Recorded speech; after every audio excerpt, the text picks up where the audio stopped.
Ernesto. We are here to prepare this brief video message for the 2014 LDZers out there and their families. Do you want to share a word of welcome first? Well, I want to say hello to all the LDZers. You know, there are 6 programs this summer. New York, Colorado, we're going to be in Chicago, we're going to be in the Texas area, out in California, and Ciudad del Saber in Panama, and I want to try to make as many programs as possible. Can't make every one of them, but at least maybe a little stopover and overnight here and there, just to get to know you, to greet you and meet you. But I look forward to seeing you. Exciting program this year. This video is for you and your parents.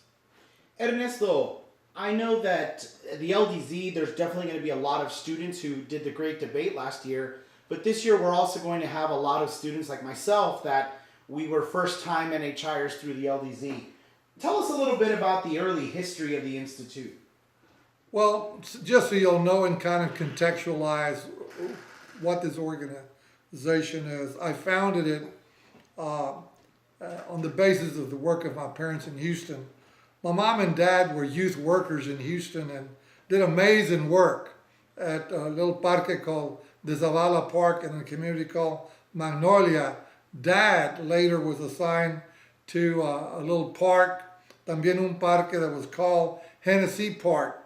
And I went to a little elementary called the Zavala Elementary there in Magnolia. And years later, as I got older, I wanted to find out who this Zavala was and why Latino names were assigned. This name in particular was assigned to buildings or to educational institutions, and came to find out that he was really an amazing figure in Texas history, not only the framer of the Mexican Constitution, but had a lot to do with framing the Texas Declaration of Independence, and had a lot to do with the whole concept of personal freedom. And in 1836, when Texas as a republic was established, Lorenzo became the first provisional vice president of the state of Texas. Interestingly, we made contact with his family years later, and he had a great-great-grandson who was living in Mexico City, but was also in France. And we had a great conversation, and since then we've had family members present to the students. 2 years ago there was a group of, Lorenzo was married twice. There was another part of his family who happened to be visiting the state capitol at the time that the LDZ was there at the Texas state capitol, and they made a presentation. Of course, we honored them. But that's the background on why it was called the LDZ. The National Hispanic Institute was a broadly used term. It's an educational institution. It's there to promote future leaders, and it's there to get kids to think differently about the future. This year at the LDZ, what are going to be some of the chief learning goals that the students should be in store for? What should they be prepared for in terms of the learning that they're going to do? One of the things that I want parents to know and the students to know, and maybe they can talk about it at home, is that learning to navigate systems is at the bottom of success for a lot of things people do. If you understand organized systems and how those systems interrelate with each other and how to navigate those systems, you're going to do relatively well. The word in psychology is called field maze or maze brightness, and it was coined by a friend of mine named Dr. Arthur Friedman, is that being able to read the social landscape and being able to navigate yourself within that landscape to a great degree predicts your success in the future. The LDZ is about introducing young men and women to that necessity in life.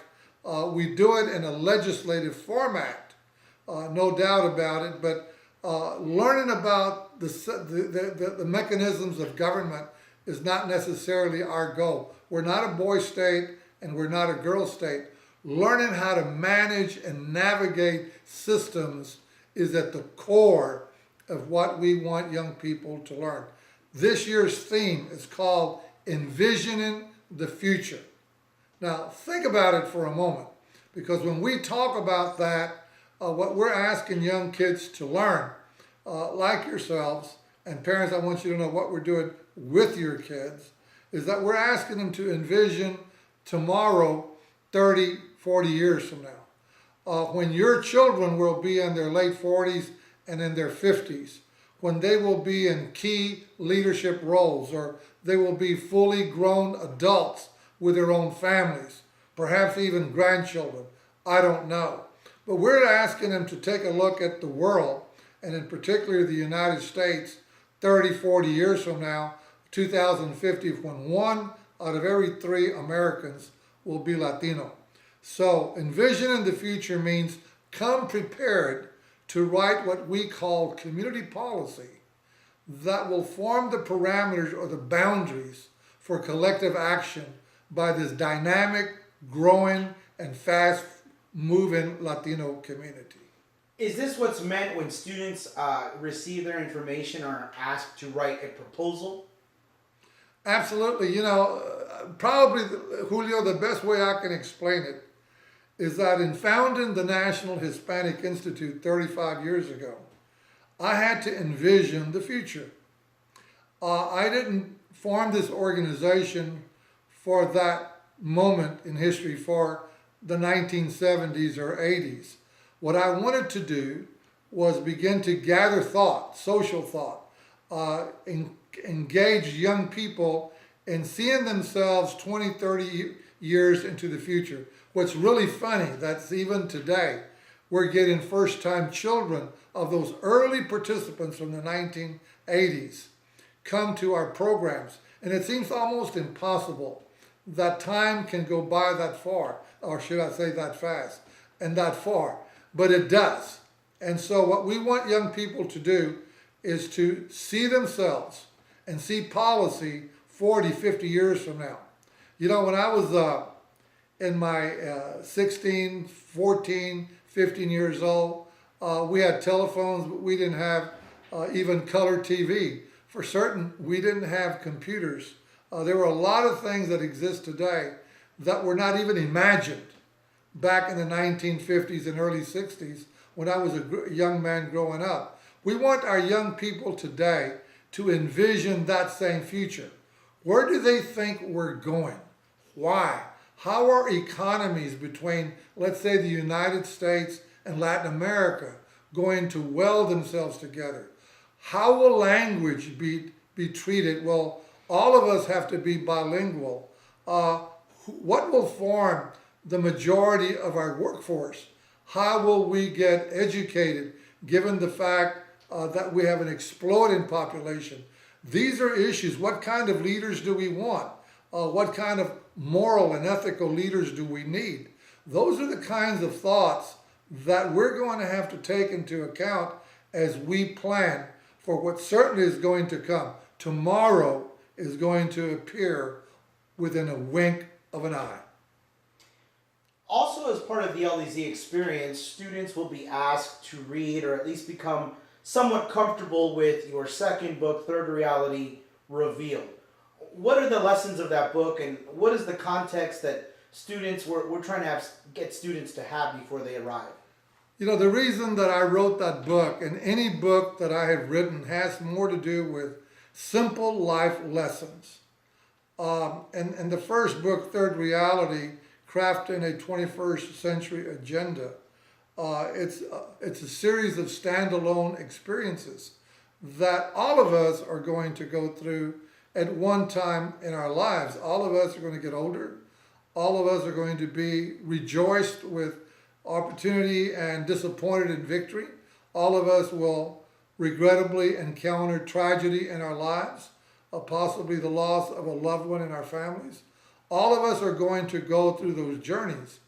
Third Reality Revealed had a lot to do with personal success and actually the success of a community, because at the end of the day, there is no real formula for success outside of certain human elements, like the will to endure, the will to stay with your dream. the ability to imagine, the ability to dream and to craft and to see yourself as an important player in the life of the community in which you live. And the other one has a lot to do with faith. And when I talk about faith, of course it includes religious faith. All of us have a basis for that. But beyond religious faith is faith in self. How many times in the history of NHI did I almost come to giving up outside of having faith in the young people whom I knew? How many times did I stay up all night just attempting to imagine? How many times was it simple will that got me up early in the morning and allowed me to work 18-hour, 20-hour days? Oftentimes, it's how often you hit that rock, how many times and with what kind of determination you hit that rock until that rock cracks. And one of the things that we want young people to learn through the LDZ is that life is not easy. Life is very challenging. Life is not necessarily a gift, except for those who have imagination, will, and a lot of faith in what they're doing. And that book talks about the dynamics and chemistry of those particular principles. Ernesto, there's not much that an LDZer can prepare or train for or practice before arrival, but they can certainly have some conversations at home. You talked about the theme that you want them to think about. We talked about the book. We talked about some of the skills. How would you recommend that an LDZer prepare at home with their family? What kind of conversation should mom and dad trigger to maybe get them in the frame of thinking for this summer? Well, I think there are a lot of things that are symbolic about the LDZ.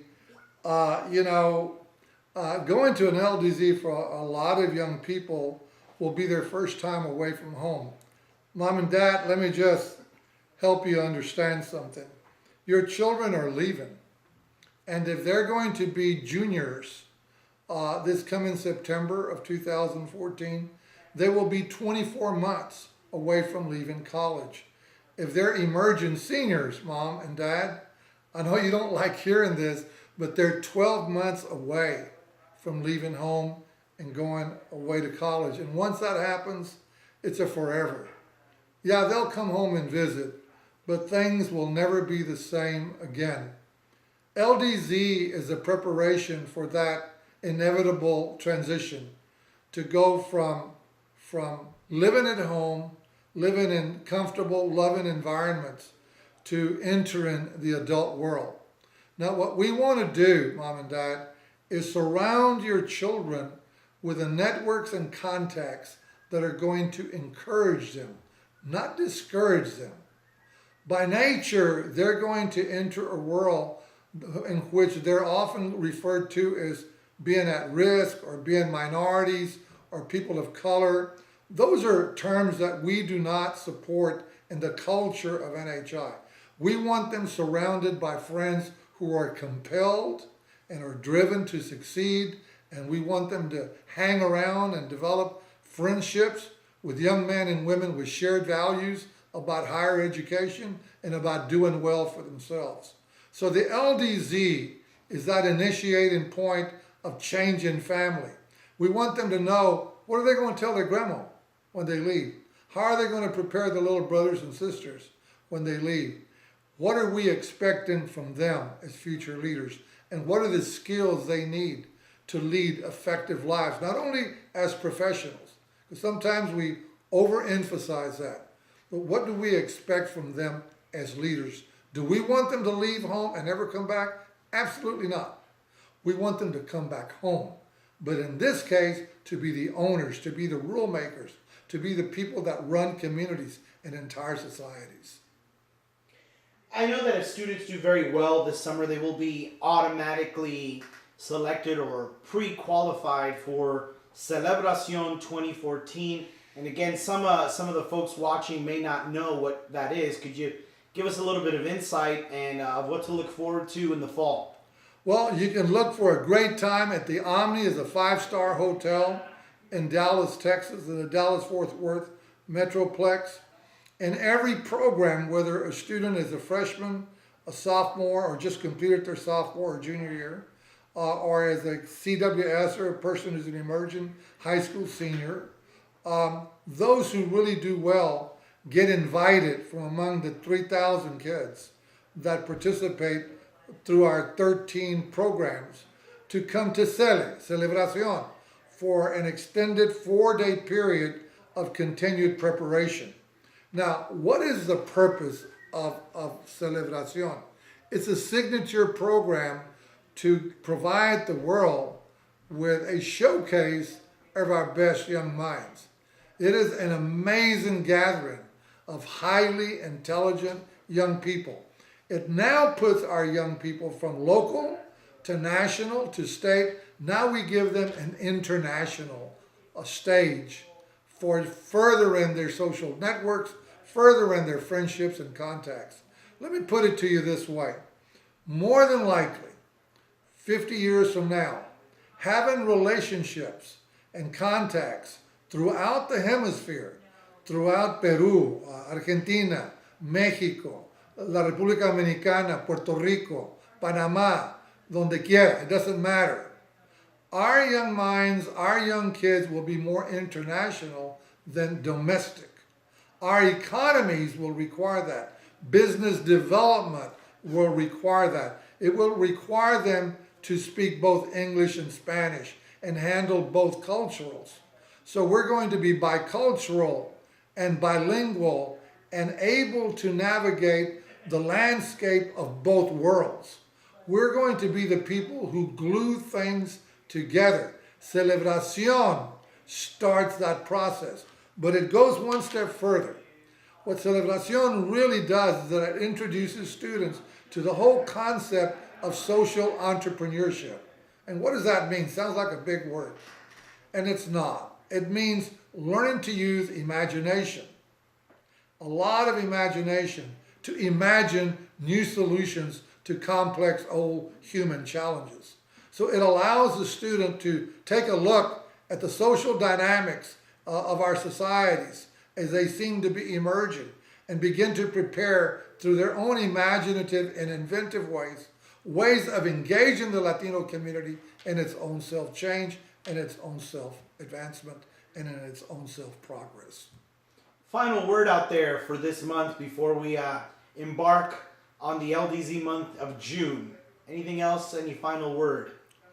Get ready for a lot of fun. Get ready for the idea of being on your own. Don't expect a lot of direction except when it comes to your safety and security. We're always going to protect family values in everything you do. Get used to that. We know what your parents expect from us. Girls in the girls' dormitories, boys in the boys' dormitories, me in the middle with a shotgun. I'm always kidding kids about that. Have a nice, clean, good time. You're going to make friends that are going to last you entire lifetimes.